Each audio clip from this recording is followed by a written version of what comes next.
The moment you stop seeking validation, you become unstoppable.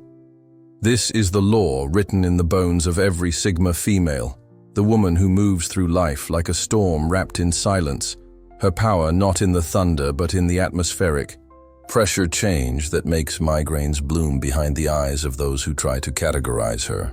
For she exists beyond hierarchies, beyond the petty scrambles for visibility that consume lesser souls. She is the Mona Lisa's smile given flesh, the unanswered riddle that makes philosophers pace at midnight, the chess piece that doesn't follow. The board's rules because she's playing quantum chess while everyone else struggles with checkers. And when they demand she explain herself, she blinks slowly like a panther who just heard a mouse declare itself king, because explanations are for those who owe something, and she owes nothing. Not her time, not her attention, certainly not her vulnerability to those who haven't earned the right to breathe the same air, let alone witness her unraveling, for she has turned solitude into a superpower, loneliness into a luxury suite, with a "Do Not Disturb" sign written in the blood of expectations she refused to meet. Her boundaries are not fences but force fields, calibrated to vaporize neediness on contact. Her silence not empty but pregnant with the kind of truths that would make ordinary hearts seize up. She's the woman who leaves conversations not with dramatic exits but by simply ceasing to exist in that dimension. The one whose absence in a room alters the gravitational pull, whose rare smiles hit like a sip of century-old whiskey, too expensive for the palate's present, too complex for those raised on cheap validation. She doesn't chase, she attracts, not through performative magnetism, but through the raw gravitational pull of a black hole that's learned to wear stilettos.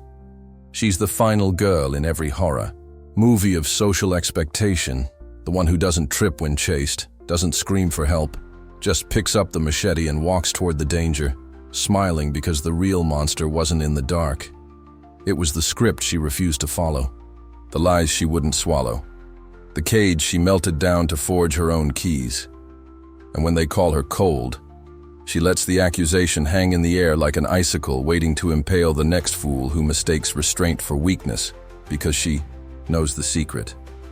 Warmth is a gift, not a given, and her fire burns too hot for those who haven't proven they won't use it to burn her. She's the woman who disappears for months and returns with a novel, a business, a whole new life blooming between her ribs while others were still dissecting her last text message. She's the final page of every self-help book torn out and rewritten in a language only the brave can decipher.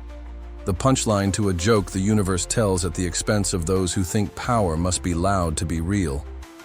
She's the shadow that moves, independently of its owner, the whisper that drowns out shouts, the pause between heartbeats where entire revolutions are born. She doesn't break rules. She rewrites them in ink, made from the ashes of every should and must she ever burned. Her love is not a beggar's bowl, but a king's feast to which very few receive invitations. Her anger not a tantrum, but a climate change that reshapes continents of disrespect with glacial precision. Her forgiveness not weakness, but a calculated mercy extended only when the lesson has been seared into bone. She's the answer to a question society is too afraid to ask. What happens when a woman stops apologizing for existing? The result is her, unshakable, untouchable, a walking exorcism of every lie women were force-fed about needing to be liked to matter. And when the world leans in expecting her to soften, to accommodate, to dilute herself into something more palatable, she does the one thing they never see coming. She laughs, not cruelly, but with the genuine amusement of a goddess watching mortals try to negotiate with the tide. Because the ocean doesn't apologize for its depth, the volcano doesn't negotiate. Its lava and the Sigma female doesn't justify her right to occupy space. She simply does, with the quiet inevitability of a law of physics. And those who try to oppose her find themselves not battling a person but a force of nature, not arguing with a woman, but standing foolishly in the path of a hurricane they're too proud to flee from. And when the wreckage is surveyed, she won't be there to gloat, only gone. Already halfway up a mountain they didn't even know existed. Her footsteps already vanishing behind her like a rumor no one can quite confirm. Her legend growing in the fertile soil of what she refused to tolerate. her influence spreading like underground mycelium networks, feeding entire forests of women just now remembering their own untapped power.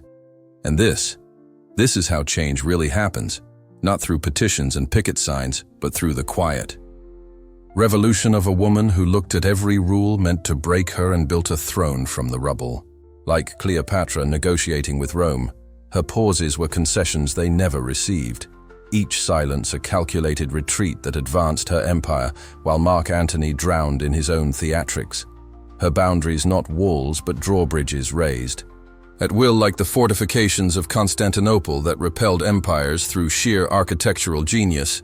What Skinner's rats learned with pellets she unlearned through operant extinction, starving the world's hunger for her reactions until it gave up pressing the lever of provocation. Her presence like Schrodinger's cat, both there and not there until observed with respect. Her self-worth a Fibonacci sequence growing exponentially beyond society's linear expectations, like Hatshepsut ruling Egypt as king while fools debated.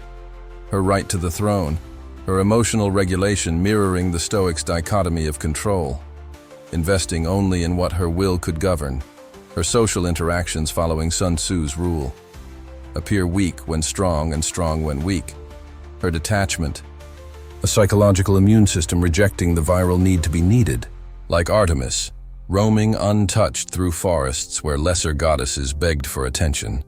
Her mind a locked library where few earned borrowing privileges, her reputation spreading like Carthaginian war elephants, terrifying in absence before ever appearing on the battlefield.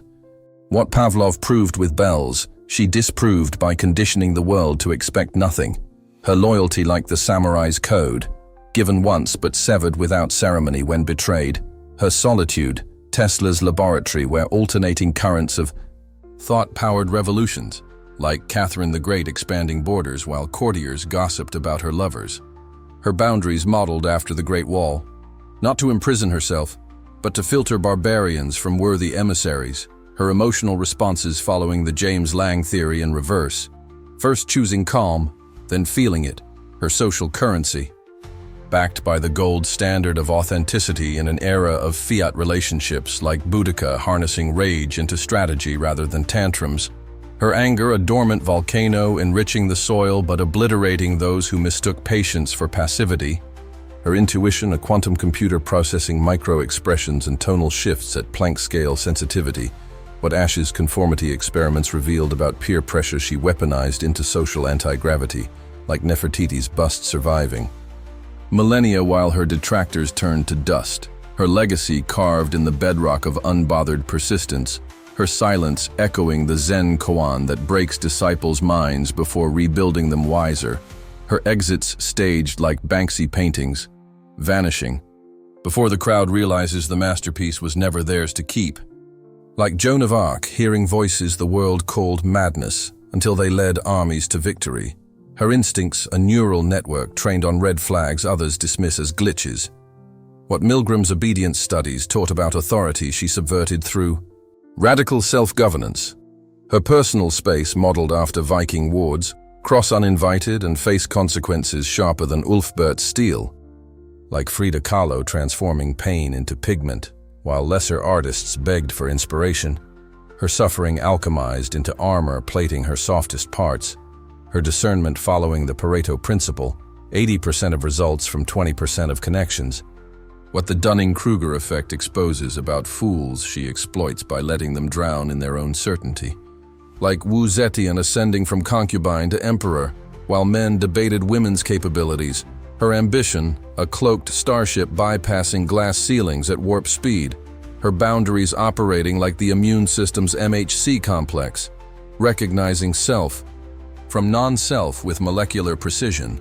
What Zimbardo's prison experiment revealed about assigned roles she nullified by refusing to wear society's uniforms. Like Hypatia teaching mathematics to boys who'd later stone her. Her intellect so threatening, it required martyrdom.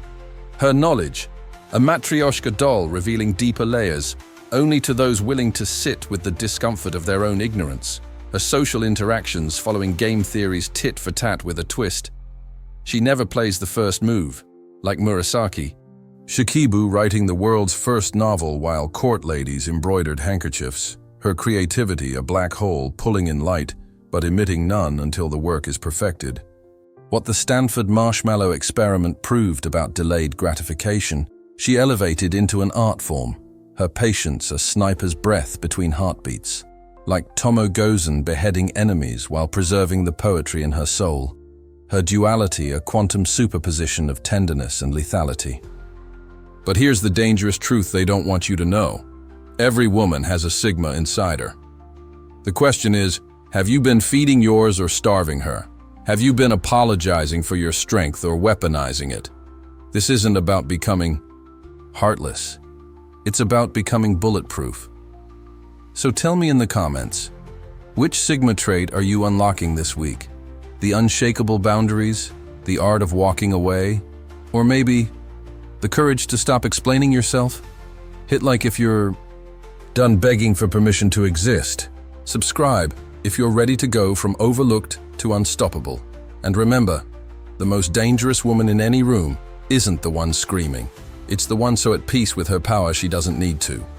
So tell me, when did you first realize you were a sigma? Was it when apologies died in your throat? When loneliness became your dojo? Or when you noticed your reflection no longer flinched? Drop your awakening moment below. Smash, like if you're done being the audience to your own life. Subscribe, because the revolution won't be televised. It'll be whispered between women who finally stopped asking permission to breathe. And remember, history never records the names of those who followed the rules. Only those who rewrote them with hands too steady to tremble. Now go. The world's already afraid of what you'll become.